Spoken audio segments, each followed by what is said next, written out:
Hello guys! So ito na naman nga, ba't may dumating na naman sa aking parcel? So ito nga po yung anti-screen protector. And ako na nga lang din po pala nagbaklas niyan. At ayan na rin, tinanggalan ko na nga lang pala yung old screen protector ko kasi gusto ko na nga siyang ikabit. May instruction na nga rin po pala yan. Yung 1 po ay wet. Pangtanggal po yun ng dirt and dust. So, may number 2 din naman po. Yun naman po yung dry para po matuyo yung mga pinampunas nyo kaganina.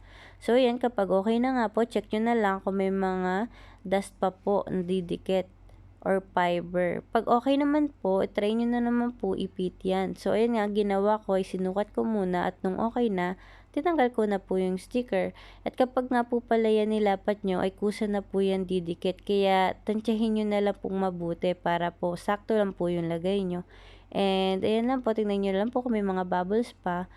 Madali lang din naman po siyang ayusin kapag sakaling mali yung kabit nyo kasi iangat nyo lang po ng mabuti at dahan-dahan para di po siya masira.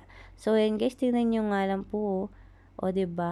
Maganda lang sa kanya kasi nga po para hindi po makita ng mga katabi nyo kung ano yung ginagawa nyo sa phone nyo, kung may kachat kayo or nanonood kayo. Hindi nila makikita yan kapag nasa gilid. O, ba diba? Pak na pak. O, ba diba?